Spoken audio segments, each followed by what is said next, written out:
on camera. Today is 15 August 2025, and my name is John Lilly. I'm a volunteer at the Atlanta History Center, and with me are Frank Luton, also a volunteer at the Atlanta History Center, Sue Verhoff, Director of Oral History and Genealogy at the Atlanta History Center, and Gil's daughter, Karen Schwartz. We're here today to record the oral history of Mr. Gil Autry, who served in the U.S. Marine Corps during the Vietnam War. Mr. Autry's oral history is being recorded for the Atlanta History Center's Veterans History Project in partnership with the Library of Congress. We're honored to have you with us, Mr. Autry, and thank you for participating in the project. To begin, would you please state your full name and date of birth? My name is Walter Gillican, that's with a C, Gillican, Autry with an E, Jr., September the 9th, 1946. Thank you. Where were you born? Valdosta, Georgia. Who were your parents and what were their occupations? Well, it was Walter and Catherine Autry.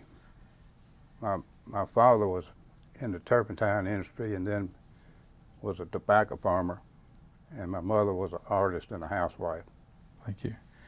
What about siblings, names and genders?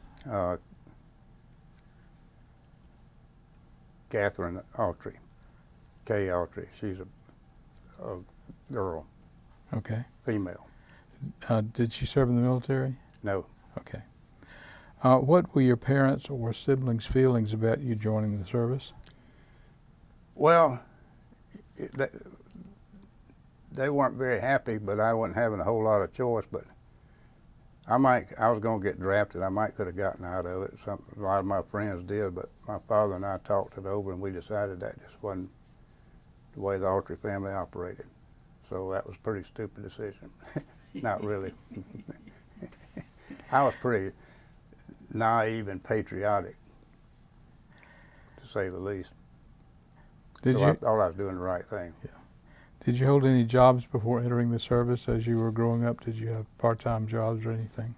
Well, I worked in tobacco some, and I always say that tobacco sent more kids to college than anything else. And they said, why? Because all the money that they made? And I said, no. If you worked in tobacco one summer, you would say, I ain't doing this, I'm going to college. You know about that, don't you? I do. So can you tell us about when you went in the military? Were you drafted or did you enlist? Well, spring of 1968, after the Tet Offensive, I was a senior at the University of Georgia, and I'd majored in economics and actually minored in mathematics. I didn't have to, I just liked math, but I liked studying and I'd done really well. And I was accepted to graduate school, and my plan was to go get a PhD in economics and one day be the chairman of the Federal Reserve Board. That was actually what I wanted to do. So I went down to the draft board at spring break in March with all my documentation to Miss Loretta C. Clayton, AKA Nurse Cratchit. And I went in there to see her, and she said, after the Tet Offensive, all deferments have been canceled. You'll take your physical in May and be drafted in June. I said, well, you can imagine what a shock that was. So I wanted to be a pilot, and you know, the Air Force and the Navy was filled up, and I didn't really want to be in the Army. I always kind of wanted to be a Marine, so I made an appointment with a Marine recruiter in Jacksonville, Florida. And I went down there, and it was Captain Barlow. He was a picture-perfect Marine. I'll never forget him. And he had a gunnery sergeant. So, you know, they have quotas. So how do you think they're doing on the quotas in the spring of 1968? So I can see they're looking at me thinking, we ain't letting this turkey out of here. We're going to get him. Fresh meat. So I told them I want to be a pilot, and they said, well, we got to give you a math test. Well, I minored in math, so I said, that's fine. Captain Barlow said, what's 7 plus 7? I thought a minute, and I said, 15? He looked at the gunnery sergeant and said, what do you think, gunnery sergeant? He said, hell, let him in, Skipper. He only missed it by 2. And it was almost that easy. So by 1 o'clock that afternoon, I was in the Marine Corps.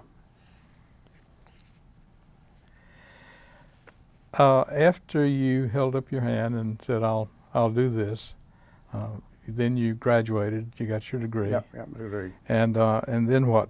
Where did you formally enter the Marine Corps? Well, they had a 6-month deferment thing, deferment. So, I took that naturally because the war was going to be over in 6 months, Yeah. And then so I took that. My son, her brother, was born in October, and I was home for Christmas.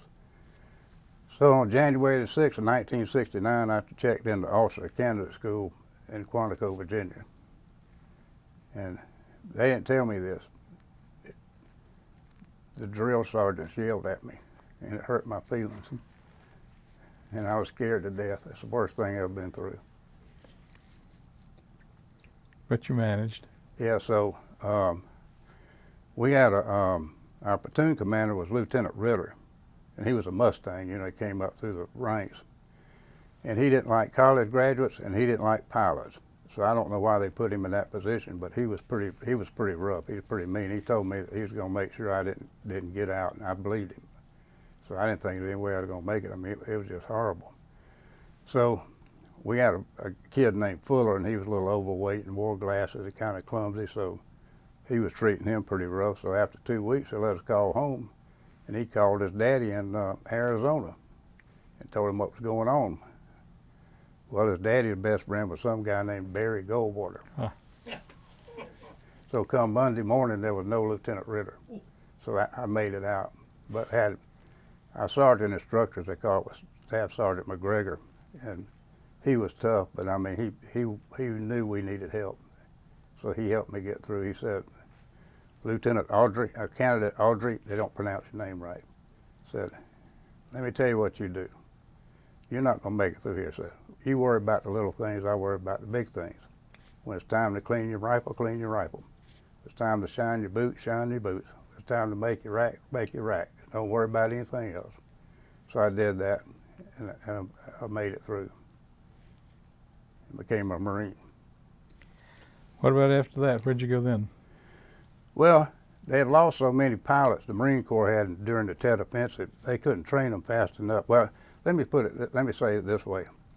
In OCS, you don't know anything. What they're trying to do in OCS is see if they can get rid of it. They're trying to break it.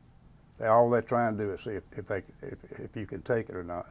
So you don't know anything about the Marine Corps, a little bit, but after OCS, you go to the basic school, which is 6 months, and that's intensive training and indoctrination and the Marine Corps stuff. Well, since I was going to be an aviator, they wanted me to get me in a helicopter in Vietnam as quick as I could, so they didn't send me to the basic school. But the problem is they lost so many pilots during the Tet Offensive, they couldn't train them fast enough at Pensacola, so they sent me to the Army Flight School. Fort Rucker? So I actually have Army wings and Navy wings. Oh. So I went to Fort Walters in Mineral Wells, Texas for basic training. And I flew a CH-50, OH-23 Hiller. And if you could fly that thing, you could fly anything. Had a reciprocating engine, a throttle like a motorcycle. You got pedals, you got everything, everything going on at once. But for some reason, I could fly a helicopter. I soloed in 8 hours. And then they sent me to Hunter Army Airfield in Savannah for instrument training. And then they sent me to Fort Stewart for in Georgia, where they just had the shooting, for tactical training. I flew a TH-13 in Savannah, a Bell, and I flew a Huey in tactical training. So I graduated from Army Flight School. What about instructors in flight school? Any that you recall? Yeah, I recall them. I don't remember the names, but my primary training was a really good guy. He weighed like, these are little helicopters, and they don't have, they take the doors off because there's less weight and it's hot in the summertime. He weighed probably 250, 275 pounds. So at 8 hours, he says, pull over here and set it down. He said, take it around. And he got out, pulled his cord loose, and I said, where in the hell are you going? I took that thing off, and that weight in there was like a rocket ship. It scared me to death. And then we had to do a cross country, so you do like a dead reckoning. You did a little triangle thing. So I was up there and I was flying along and I was looking at cows in the cow pasture and I was doing pretty good. And if the wind comes in one window, then you could press on that pedal and it'll trim it up. So the wind came in and blew my map out. I saw it floating down to, I flew IFR. I follow roads. So I was getting low on gas, so I saw a Pure Oil station. So I landed at the Pure Oil station, and this cowboy's sitting there. He said, "What do you want?" I said, "I fill her up." So I went in there and got me a Pure Oil map, figured out where I was. And I came back out. I got me RC Cola, and I came back out. Moon pie too? And moon pie, got me moon pie. Okay. And I said, "Aren't you wondering why I landed my helicopter at your gas station?" He says, "Well, actually I was. Most people land across the road at the airport." That's not true, but I do some poetic license. That's poetic license. So that guy was a great instructor, and the other two were just, nothing special, but good people and good training. Actually, Army helicopter training is probably better than the Marine Corps, because in the Navy you fly fixed wing first, and you don't need to do that. So it's really good training. So I finished up in Fort Stewart. Okay. What was the hardest part of your training aside from your cross country? Doing instrument training under the hood. Where you got to trust the instruments, learning how to do that, because you can get mild vertigo, and you don't think you're flying straight and level, but you are, and you better do what the instrument's telling you to do, because that's what you need to be doing. So actually, sorry, but I don't know what it is, but I could fly a helicopter. It wasn't that hard for me. I've been mediocre at most things, but I was a pretty good helicopter pilot for some reason. So with instruments, I guess the navigation is point to point. You go from one tack hand to another or something like that. And then it's on the East Coast, so Vietnam's on the East Coast. Yeah. So all the radio frequencies, all that was the same ones you would use in Vietnam, and the same approaches. So that was, I thought, it's a miniature. It wasn't scaled. So that was pretty smart. So if the water's on your left, you're going south. If it's on your right, you're going north, huh? I'm pretty sure that's the way it works. But then I'll get into this later. So then I came back, wound up in California, and I kept going to Mexico trying to get the water on the right. That's not true. Does all this have to be true? No, absolutely not. I mean, if you can't tell lies during your story, what's the point? What was anything hard about military life for you to adapt to? Well, actually, I didn't get into this, but I went to Macaulay School in Chattanooga, and it was a military school. The judge says you can either go to detention or military school, and I picked the military school. So it was military, so I was a lieutenant platoon commander, so I knew close order drill. And that was a big asset when I got to OCS, because they love close order drill,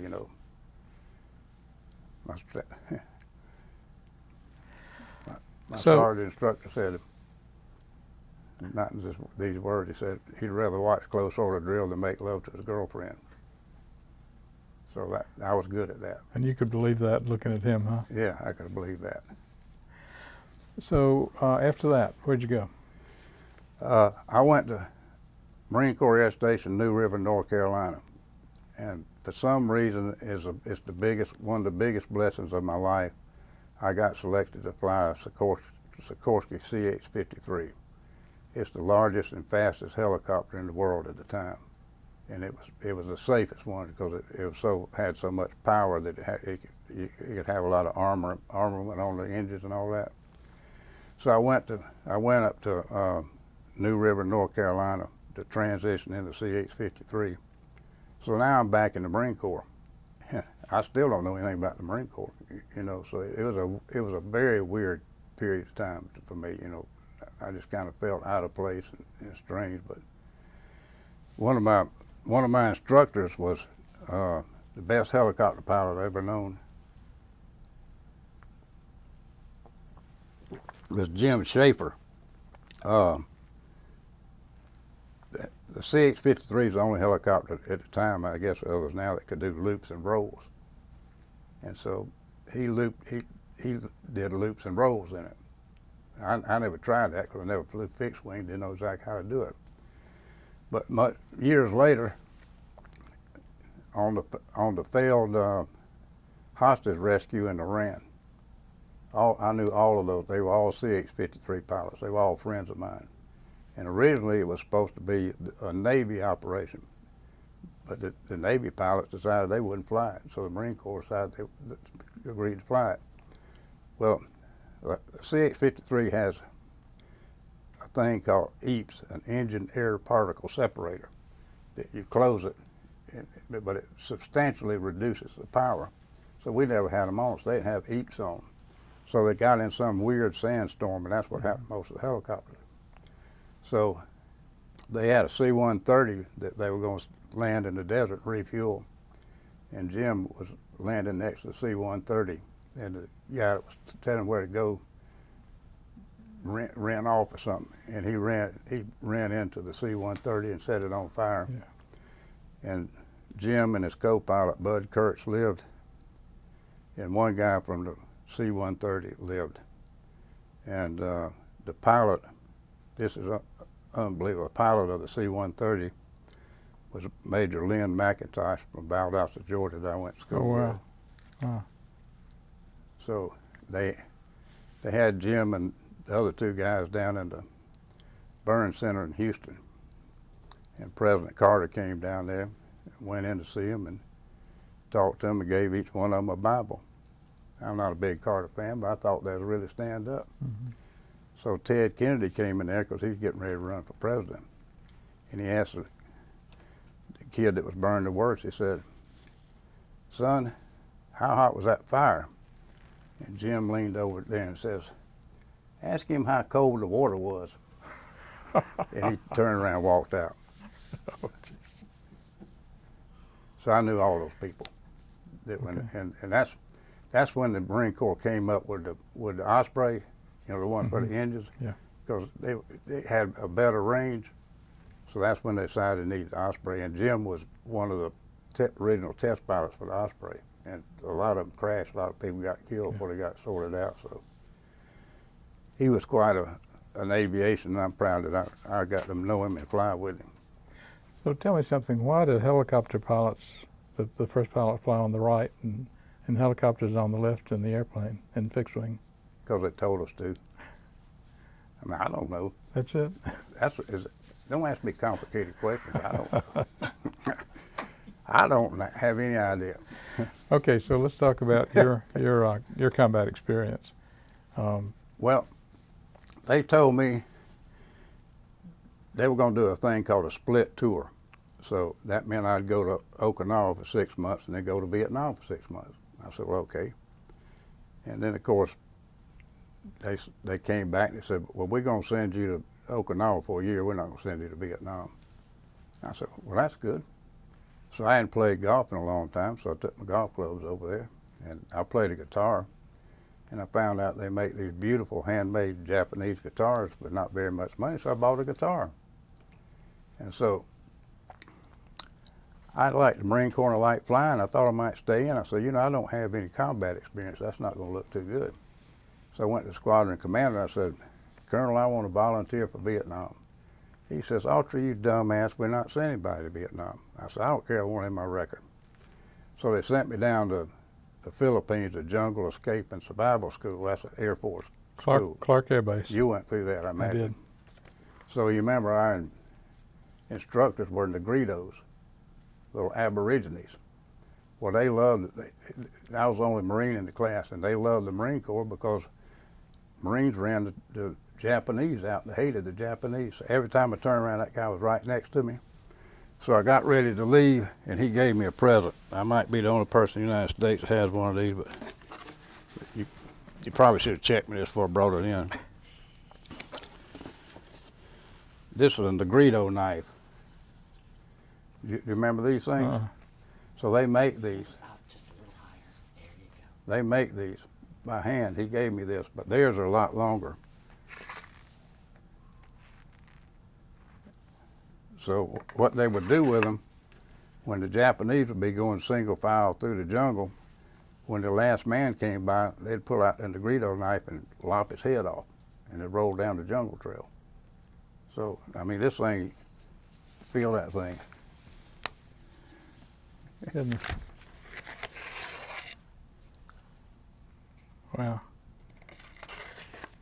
So when we left, they all come out of the jungle, the the real Aborigines, and they've got, you know, bows and arrows and loin cloths, and they're real short people.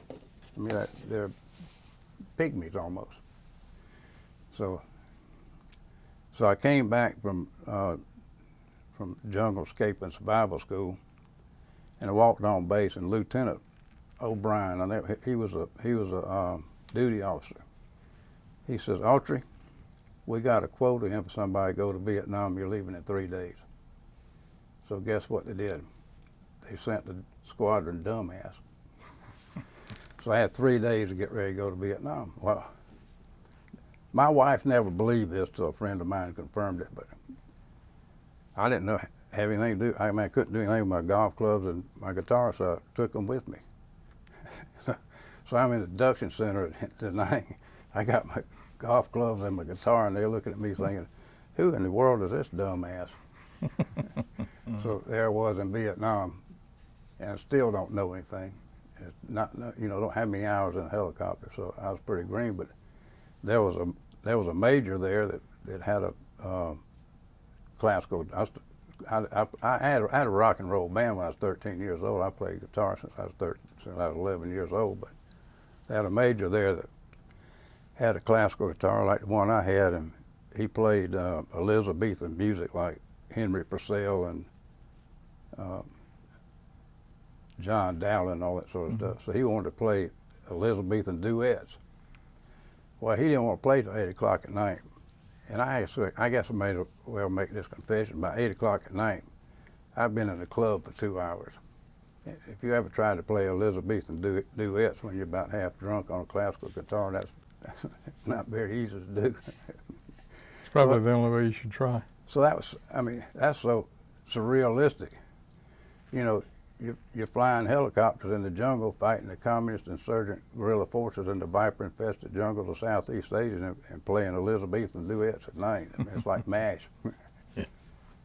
So I was in HMH 463. That was my squadron. Mm-hmm. So how long were you in country? Well, about 7 or 8 months. But I was, okay.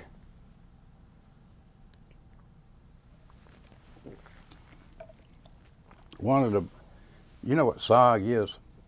Mm-mm. Okay. That SOG was a secret war in Laos and Cambodia, and it was completely classified. Nobody knew anything about it. It studies an observation group. That's the military. Ain't that a bunch of shit? So they would send these teams in there, and they would do all these things. So my squadron was on the biggest SOG mission in the whole war, because they were going to go 60 miles into Laos, and they'd never gone that far. Well, the Army couldn't support it because the Hueys didn't have that range. So they got my squadron to CH-53s, because we carry like 50 people. So I think there were 16 special forces and 100 mountain yards. You know, they were an indigenous tribe that was very friendly to the U.S. And what they were supposed to do is go in there and make a diversion maneuver, because the CIA was in another part of Laos, and they were surrounded by a heavily NVA force. So we took them in there, and I didn't fly on the mission because I'd just gotten there. But we had to sign this oath and they told us if we ever talked about the mission, you know, we'd have 10 years in prison. that sort of stuff.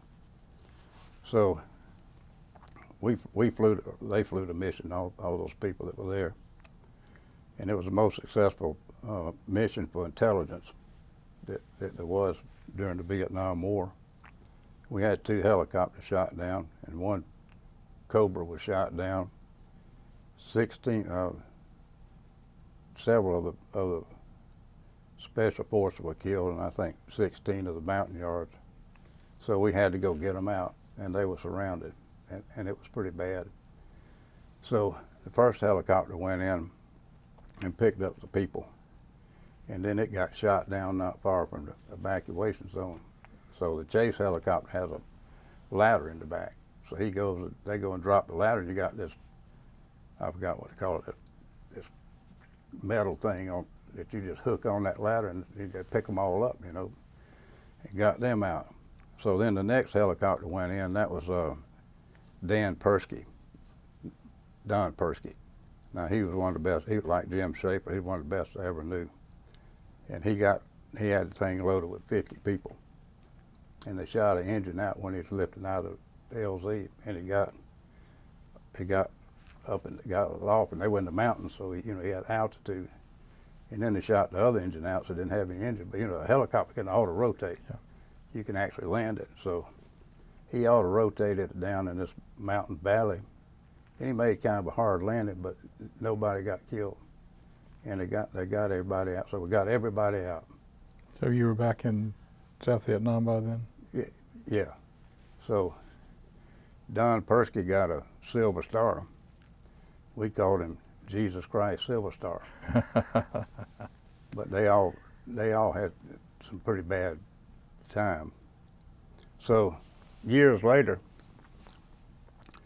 this reporter, Oliver, I've forgotten her first name, she was a lady, she decided that we killed a bunch of people with sarin gas on that mission. You remember that? No. You know about it? So Peter Arnett bought it, and it was in Time magazine, had a big article about how we killed all these people and everything.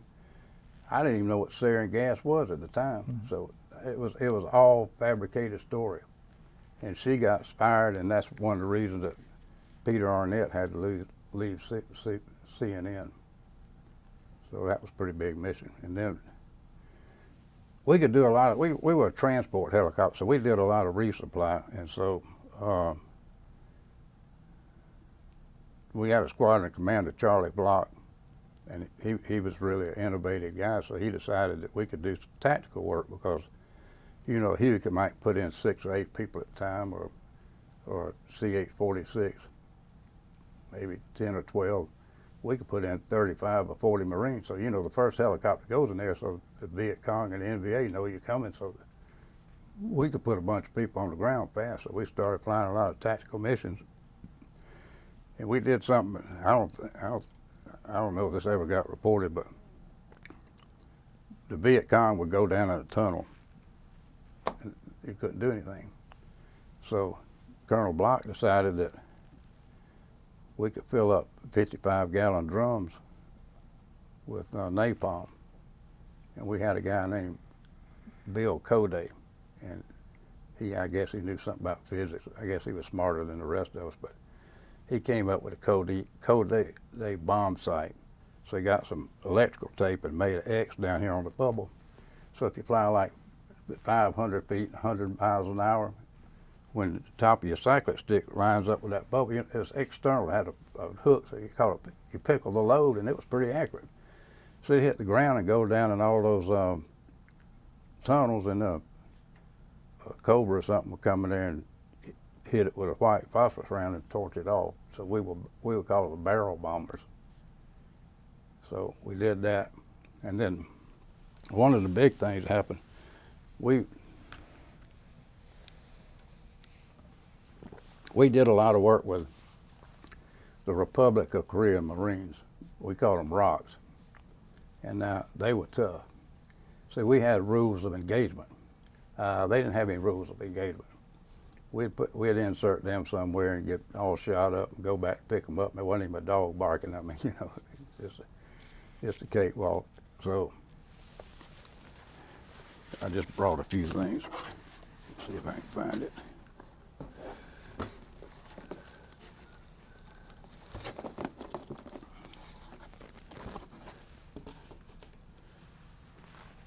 That's a Korean Marine belt buckle that I traded a Zippo lighter for. Nice. So we had I was at Marble Mountain. I don't know if I got into that, but I was stationed at Marble Mountain, and that's right east of Da Nang, right on the coast. It's about 3 miles south of China Beach, like. So Marble Mountain was like a stone mountain. It's this marble structure that just came with an escarpment or whatever. It's 400 feet high. It's most amazing, and it was a Buddhist temple, but the BC hid in it a lot. So that's why it's called Marble Mountain. So it's all rice paddies and flat. So we had a monsoon, and it just flooded the whole delta down there. And there were people that were on little hills. And so we rescued them. I don't know how many, and it was like 100 to 200 feet visibility. And the only way you could navigate is Highway 1 that went down the country. We could see where the current was going over, and then we'd try to go over here. So I'm sure we picked up Viet Cong, and we picked up anybody. We picked up water buffaloes, and we rescued all the rock Marines. And so the president of South Korea threw a big bash for us and sent a band down there from Korea. And you know what they played? Soul music.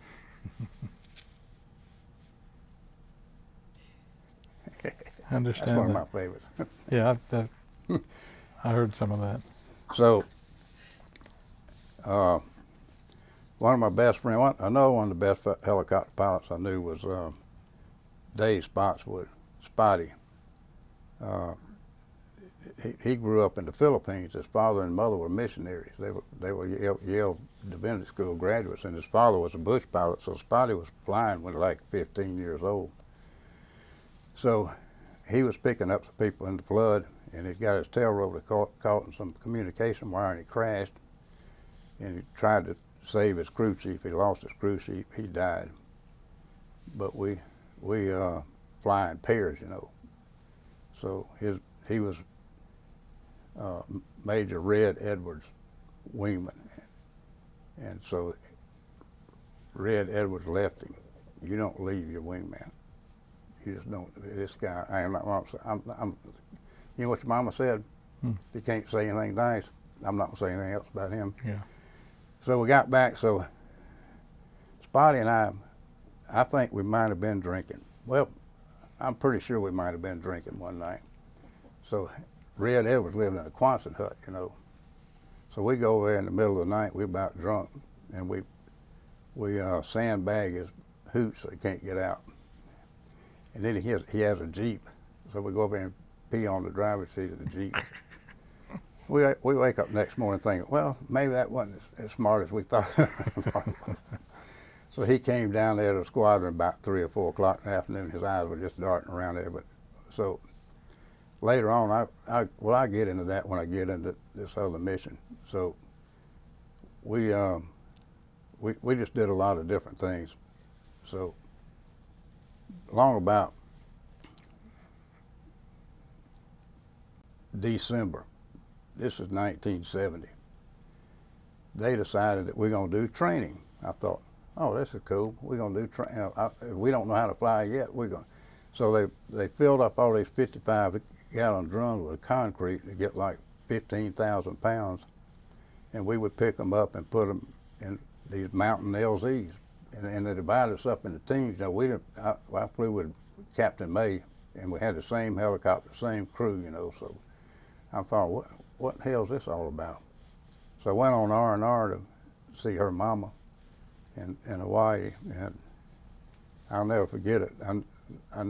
We knew that something serious was going on, and I didn't think it was going to work out too good. But I remember we stayed in the Ilikai Hotel, and I remember leaving the hotel in the cab, and I looked up there, and that was her mama, and I was trying to get her attention, and I couldn't. And that was a pretty sad thing, because I figured I'd never see her again. So what we were doing, this was towards the end of the war, when their Vietnamization, and whatever it is, they're going to turn the war over to the Vietnamese, the South Vietnamese. So they had this mission called Lam Son 719. and they were going to go into Laos and cut off the Ho Chi Minh Trail.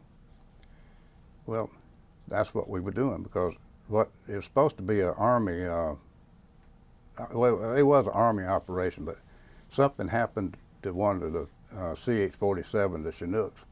We call them shit hooks. Something happened to one of those, so they grounded all of them, so they got the Marine CH-53s in there, because what we were doing, we were putting 155 howitzers in these mountain LZs. Now, they're between 2,500 and 3,000 feet, so I think a 155 howitzer is 16,000 pounds or something like that. So, you know, a helicopter can't hover too good with 16,000 pounds at 2,500 feet. So it was really, you had, I mean, if you came up short, you know, the wind would come over and go down, you were dead. If you were long, then you were exposed to anti-aircraft gun and all that. So it was really tricky to get them all in, but we got them all in. And then they sent me up there. We were flying out of Khe Sanh, because when we left Khe Sanh, we put landmines and all in there. So when we went back into Khe Sanh, we had to go find all the landmines. You know, we were real smart, you know. So Khe Sanh is like, you know what Georgia red clay is? Oh, yeah. You've probably seen it, haven't you? I have seen Khe it. Sanh is the same thing, but it's powdery. And those helicopters blow that stuff around, and you can't see anything. So they sent me up there to be the liaison with the Army. So I would go into these planning meetings with all these colonels and generals and stuff like that, see what we're going to do the next day, and then I'd line up all the helicopters, Marine helicopters, and I ran a LZ, and I had a Marine gunnery sergeant that worked that LZ for me, and he was black, and he spoke Vietnamese. His third tour. And he was just great.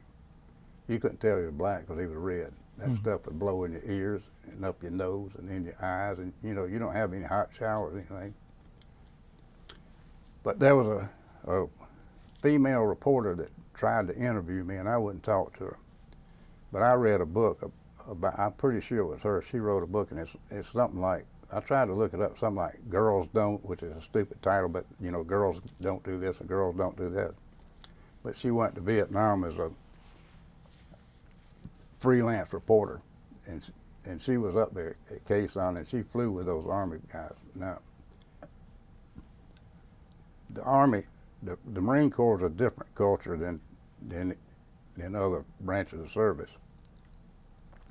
What the Army did is they'd take these 18-year-old kids and teach them to fly a helicopter, and then the cowboys, you know.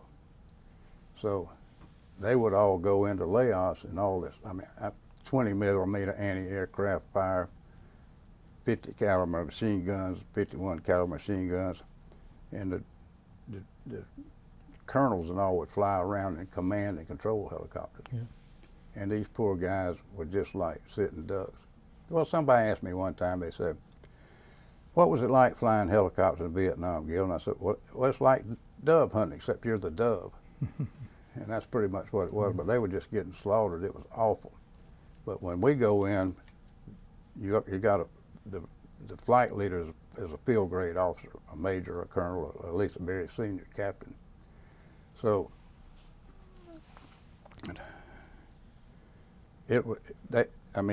everything went to hell. They got, cause see, the NBA, they know everything. You know, they knew everything they're gonna do, because you know they got all these spies and everything. Nobody, so they knew what they were gonna do, and it was a turkey shoot for the NBA. So they got overrun. So we're supposed to go get these 155 howitzers out of Vietnam. Now, okay, I'm flying a $2 million helicopter, and by then I was made an aircraft commander, and I got myself and a co-pilot, crew chief, and 2 door gunners. So I got a $1 million+ helicopter with 5 people on there, and we're gonna go in there and try to pick up a $200,000 artillery equipment. Why don't you just send the Air Force in there just to blow it all up? I mean, we got plenty of them. Yeah. So it had gone. This was February the 23rd. I'll never forget it. It was one of the longest days of my life. We were going in there trying to get those out, and we couldn't get in the LZ. It was so hot. And so we had this Lieutenant Colonel Chuck Pittman, excuse me. He had just come to the squadron. He's going to be our squadron commander, and I was really excited because he's a legend. I mean, he was a great. I mean, he was like his third tour, and he'd been shot down I don't know how many times. So he and his pilot was Major Wasco.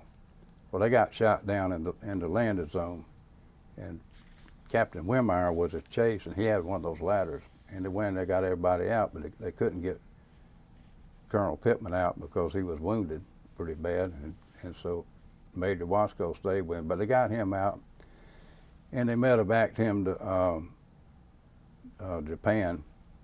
And there was some story, I don't know, about something about him and a nurse and something. There's always a story like that with him.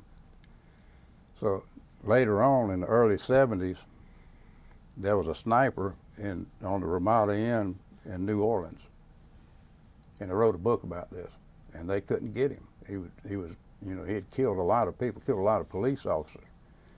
So Colonel Pittman was head of a reserve squadron, and not far from there. So he goes out there and gets 250 caliber machine guns and a crew. He cranks up his helicopter, and the weather's horrible. He's flying low level under bridges down the Mississippi River, and goes there and talks to the sheriff, and the sheriff says, we can't get this guy because there was a helicopter shaft, an elevator shaft that went up that had lead or something. So this guy would get up in the shaft. So the sheriff said, the colonel says, you want me to try, sheriff? Said, yeah, go ahead. So he flew up there and did some tactic that he had learned in Vietnam, and caught him in the open on top of the roof and shot him 80 times with a 50 caliber machine gun, and that wound that up. Do some damage. Yeah. So he ended up being a 3-star general. So that day, I wound up being the flight leader because everybody else had gone. So we were sitting there at Quezon, and I don't know how many Army helicopters there are, 100 or whatever. And we're in the back of the helicopter eating sea rations. And all of a sudden we start getting incoming, artillery, and it's just going up, boom, boom, going off everywhere. So I jumped up and went this way, and I said, we better get out of here. So I told my co-pilot, it was J.J. Murphy, I said, get an engine cranked up, and I'm going to take off single engine. I don't think you're supposed to be able to do that. And then you get the other one cranked up. So I was an intelligence officer for the squadron at S2. And so I had this kid, Dennis Birdie, PFC, that worked for me. He was a great kid. So, one guy's got to go out there with a fire extinguisher. So I look out the damn window, and Birdie's out there with a fire. I said, Birdie, get your ass in here. We're leaving. We don't care about that fire extinguisher. So we took off, and the helicopter was going all like that. And we finally got it. We went over to LZ Vandergrift, not far from there, and then they finally called us back. So we got the artillery out that we could, and it was getting dark. And I was thinking, I don't want to be up here when it's dark. So they finally told us to return to base, and the ceiling was like 200 feet. And I looked out west of Quezon, and there was what they call a sucker hole. You know what a sucker hole is? A little opening that you can go out there and get on top. So I started heading out there with my flight, and we start getting 23 millimeter anti-aircraft fire. It looks like orange juice cans on fire going by. And so I don't know that anybody's ever done this in combat, but I call for inadvertent IFR. That's a maneuver you practice, but nobody ever does it. So this guy goes in the clouds this way, and this guy goes that way, and you all go different ways to go to different altitudes, so don't run into each other. And so we came out, I think, at 10,000 feet on top. And you know where we were? I don't know either. I didn't know if we were in Laos or Cambodia or North Vietnam or whatever. And I was thinking, what am I going to do now? Because I couldn't get the TACAN in, so I don't know what was wrong with it. So we have an instrument called ADF, Automatic Directions Finder. It'll tune into any radio frequency you could get.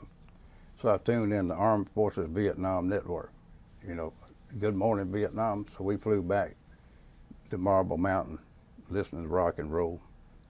And finally, by the time we got to Marble Mountain, it cleared up and we landed. And so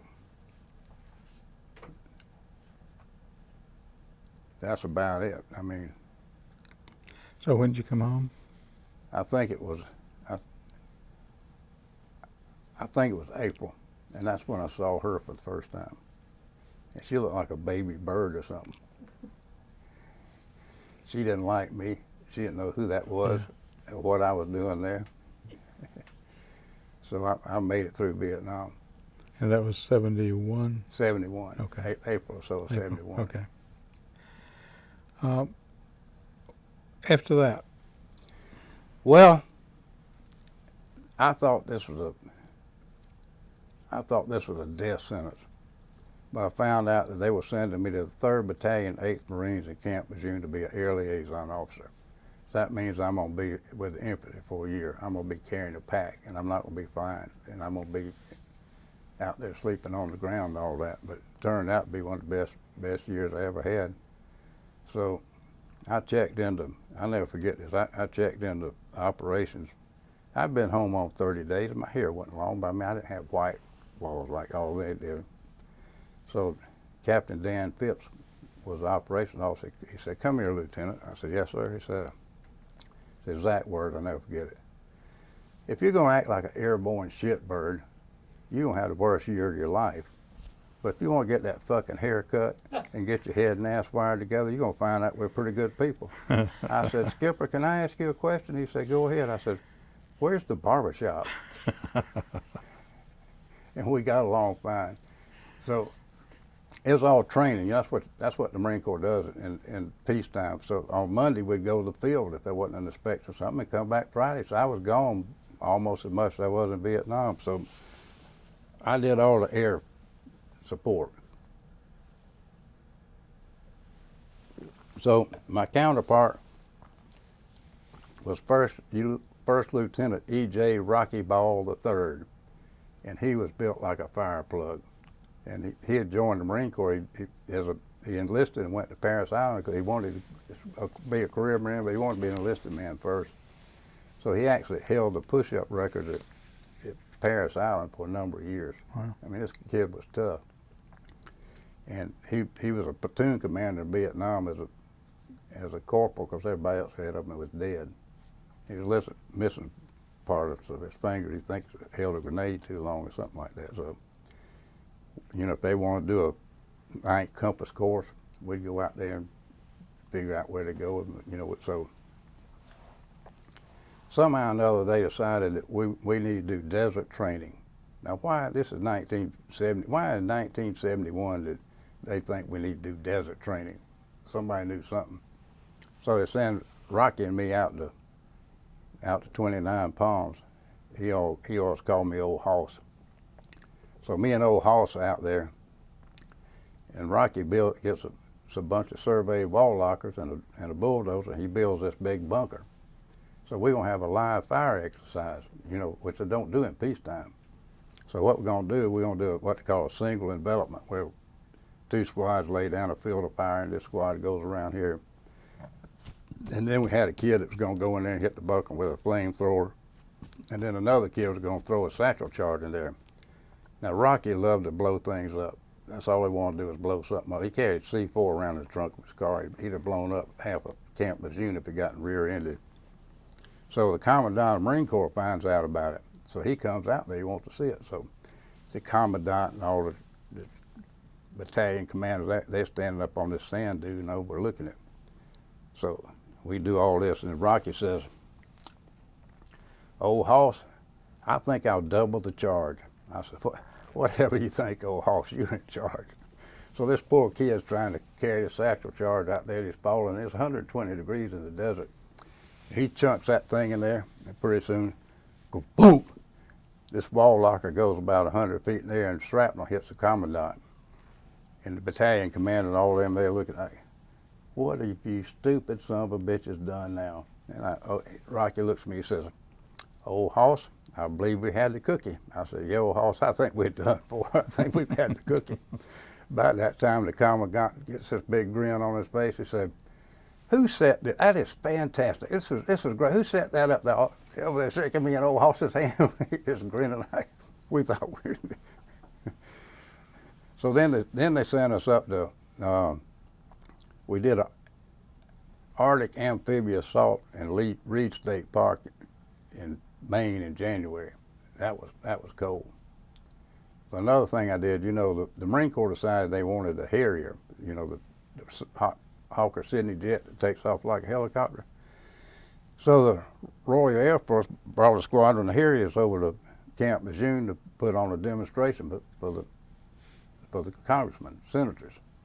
So I'd gone to Forward Air Controller School because I was supposed to be a FAC. So they were going to have me handle all the bombing runs. I'd never done a bombing run. I'd just been to school. So they got right across the intercoastal, they got a little island with a bunch of trucks and tanks over there they used for artillery. So I'd call for airstrike. You'd hear this roar out, you know, right behind the pine trees. Here come this plane. They were limeys, you know.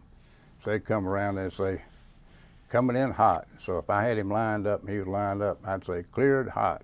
And he'd drop a bomb, boom. So the battalion air liaison officer, major, he was a great guy. He said, let me take a couple runs, Lieutenant. I said, okay. So he takes a run. I don't know what happened. You know, these guys are British and we're from South Georgia or something. There's a little communication problem. And the guy dropped the bomb before it was cleared hot. It landed in a state park. The problem is it didn't go off. It was a dud. Oh, wow. So then they had to go in there and disarm it. Hmm. So I made it through the year with the infantry, and they were just wonderful people. I mean, these were great guys. I mean, these were the real deals. They were like, I had so much respect for them, and I stayed there right there with them.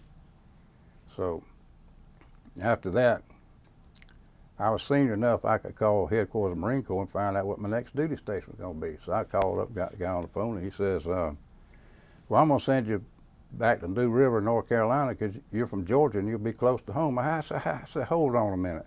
I joined the Marine Corps to see the world, so, you know, I've been to Texas and North and Vietnam, and I want to go out to California and see the girls in bikinis on the beaches.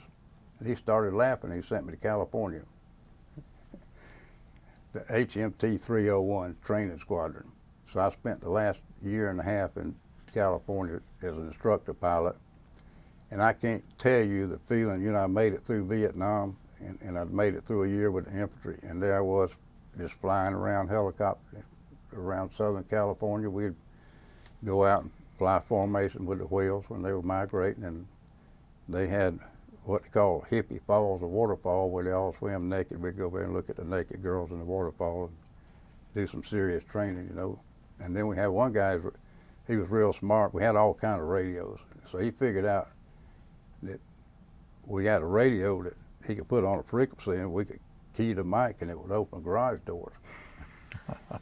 Because the base was Marine Corps Air Station Santa Ana. It was a World War II blimp base. I mean, these were unbelievable structures, wooden. They were 180 feet tall in the center. So when we had night training, we'd fly around these subdivisions, but they weren't out there, you know, when the Marines started. So then they complained about the helicopters all the time. So we'd fly around at night and open all the garage doors. It's training, you know. And then at a certain time, we'd have to do a cross country. So we'd fly up the coast of the Presidio, land there, go down to the wharf and have supper. Had a restaurant called Old Solo Meals, had great food and wine. And then we'd fly up through Napa Valley and go up to Fallon, Nevada to the Naval Air Station there and spend the night. Then we'd fly down to Owens Valley, come back over the Saddleback Mountains and come back into Vietnam, come back into Santa Ana. But they had, the smog was so bad you couldn't fly them and you couldn't see, so that's what they call special VFR routes. So we would follow roads till we could get out in the desert where you could see. I mean, it was pretty bad. So they wanted me to take a jet engine internal out to Davis Monthan. You know, that's where they had the boneyard, the graveyard, all those. So I'm flying through the desert, you know, 2,000 feet or something like that, and I lost the engine. Well, I mean, I'm going down, but I'm like 200 feet a minute, so I got to figure out where to land. So I get looking at the chart, and there's Maricopa Sailport. So I called them. They said they'd let me land there. So they had sailplanes. So while I was waiting to get an engine, those guys took me up in a sailplane. That was quite an experience. I mean, at one point we were climbing 1,500 feet a minute in a sailplane. I mean, that's as fast as Cessna 150 can climb. So I was home, and I had my daughter with me. She finally decided maybe I wasn't too bad a person. So we were young, and we were all having fun, and we were in California, and it just, well, I'm gonna go to hell for a lot of reasons, I'm pretty sure, but one of them I'm gonna go to hell for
friends from combat, those people understand what you're going through. And there was a young girl there that her family had caught her trying to commit suicide, and she was just so sad, and we had talked a lot, and so she asked me to get her a cup of coffee and this decaf. They don't let you have liquor or nothing in there, so I handed her a cup of coffee, and when I did, she just took her finger and rubbed my finger like that, and it just broke my heart.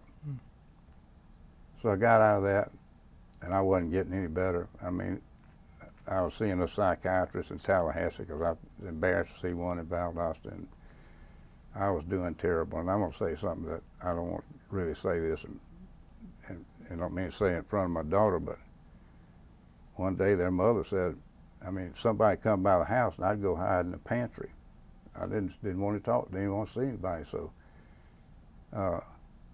she just told me one day, she says, I don't want to watch you sitting here looking like that. Just go to the farm and get out of here, and don't come back to your well.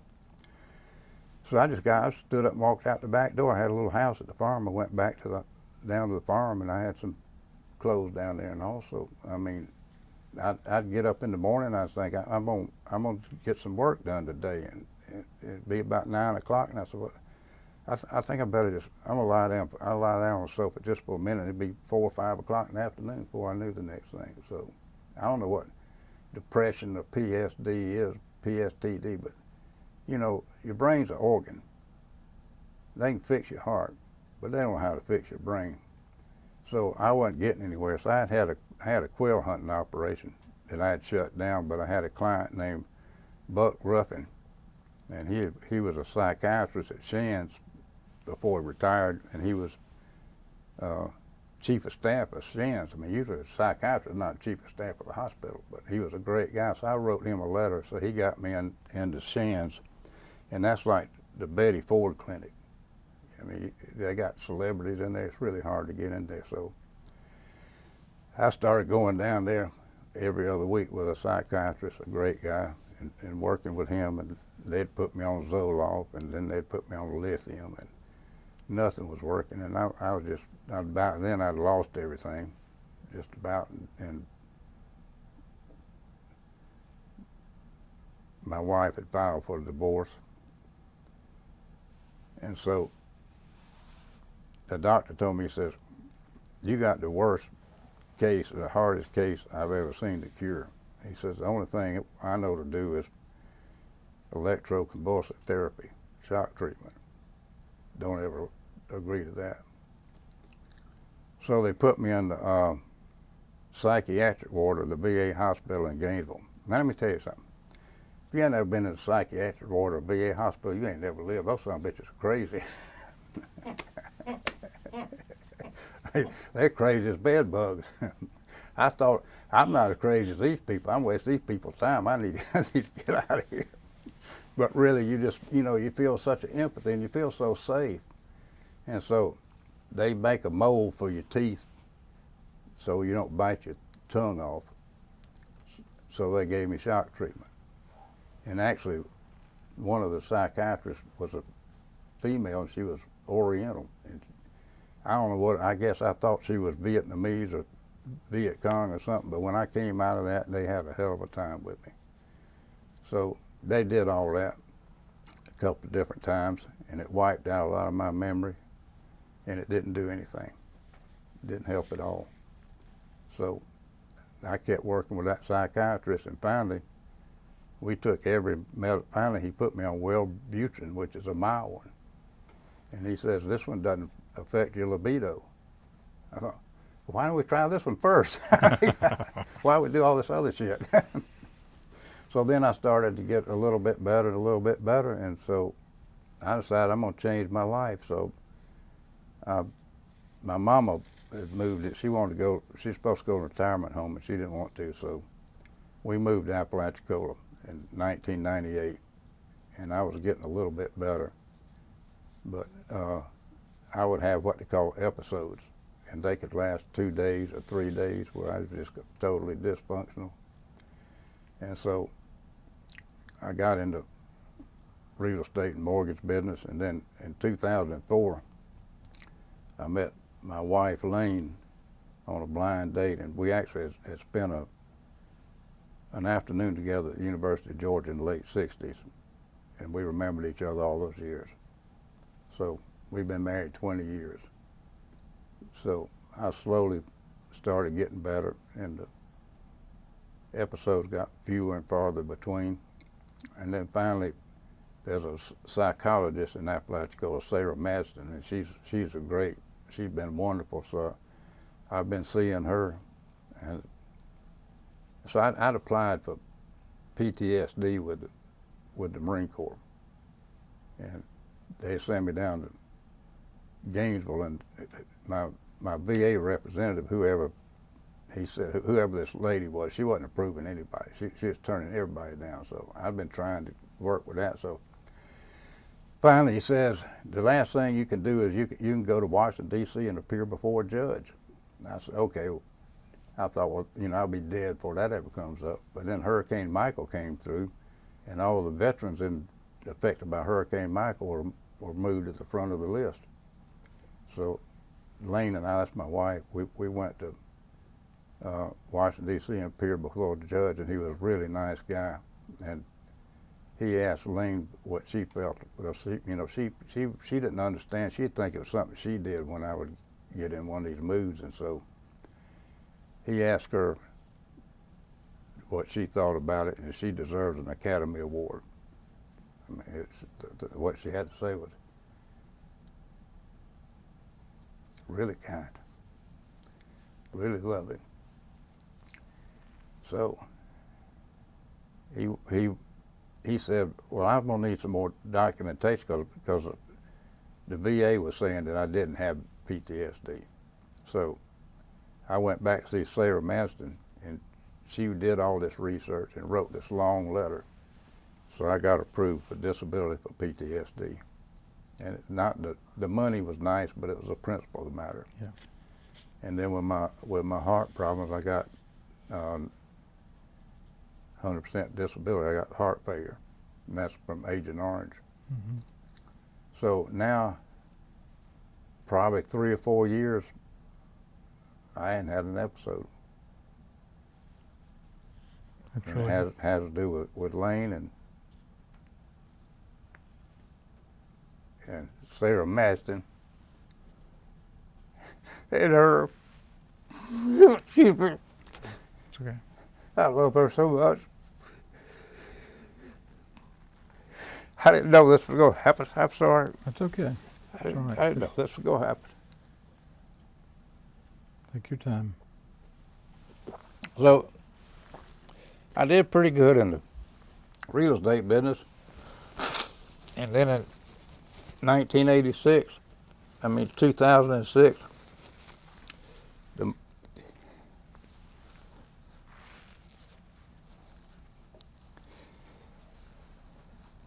excuse me, Okay. You're good.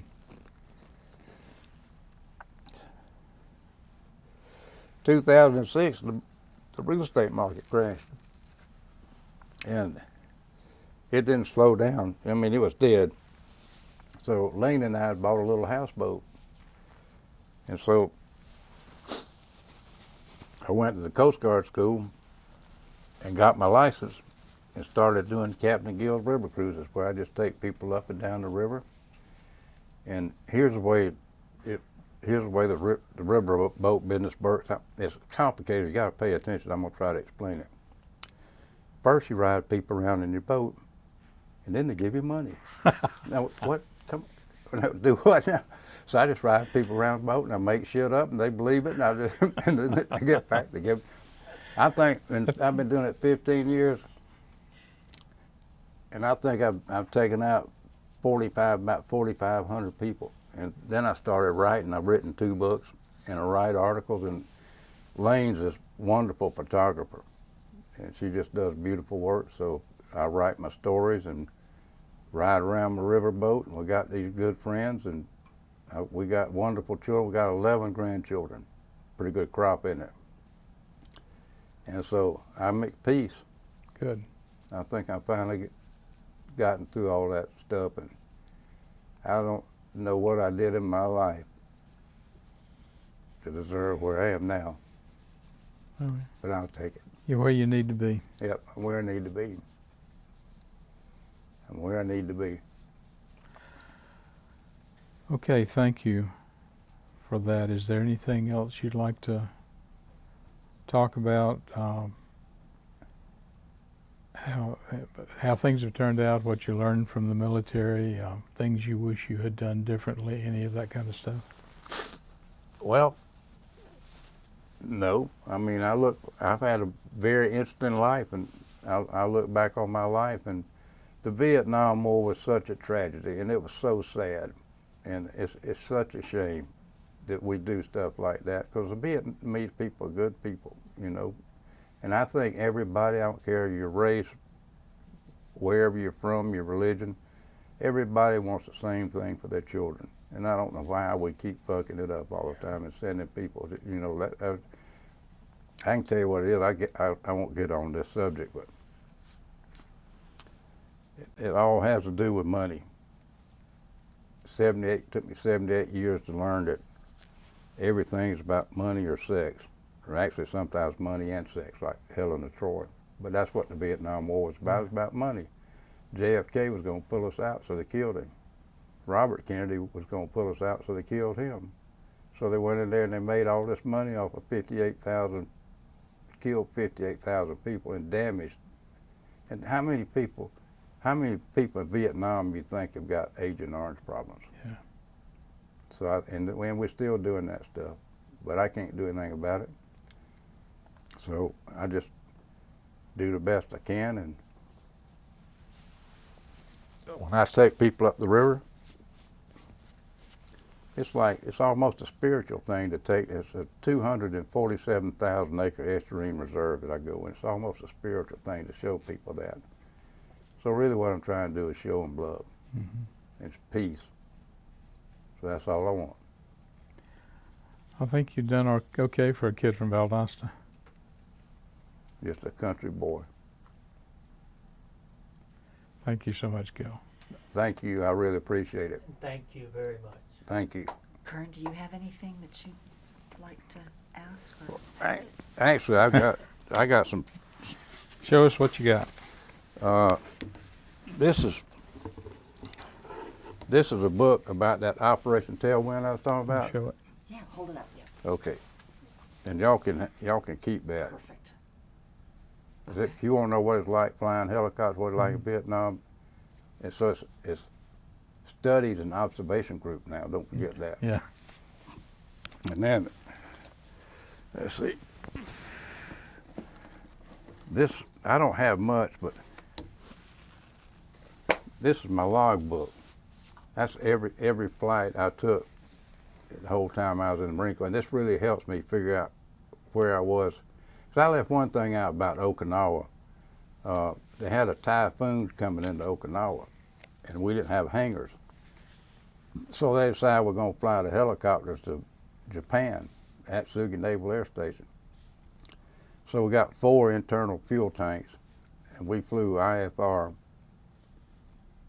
from Okinawa to Japan 9 hours. And I'd had the duty, I was a co-pilot, I had a duty officer that night, so you know that's 24 hours. You go in at 6 and you're off at 6. So I've been up all night. And the pilot was Jim Cripps. He was a great guy. I kept falling asleep. He kept poking me and laughing at me. So we flew all the way up to Japan. That's when I was getting on the airplane to go overseas, my mama gave me this New Testament, and it says, "To Gil with all our love, Mama and Daddy, January 1969, Psalm 119, verse 105. That word is a lamp and a light unto my feet, and I carried this in my flight suit on every flight. And these are, so here's a good one. That's an armor-piercing round from AK-47. Oh, wow. I was flying up, going up to Quezon. It was real low level, real socked in. So I was flying up a mountain valley, and there was some smoke on the right-hand side. And I said to my co-pilot, "That was a hell of a note. That's a BC camp." We got right next to it, and then we started taking fire. And this thing hit me in the bottom of the foot. Now we have a metal plate in there, but I want to tell you something. It hurts when you get shot in the foot. I bet. And so we landed, made a cautionary landing, and that was laying in the bottom of the bubble down there. And there was a control rod about that big. It had gone through it, and there was about that much left of it. If it broke, I wouldn't be here telling my story. Yeah.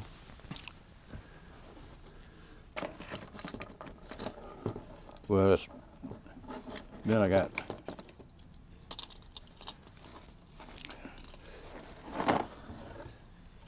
these are what they call cruise books. This is from Okinawa and Vietnam, and that was in the Stars and Stripes, and that's the flood I was talking about, and Okay. that's actually me in that helicopter. So do y'all want to keep some of the stuff and look at it? Let's talk after the Okay. after the interview. Yeah. So I think that's about it. That's all I know.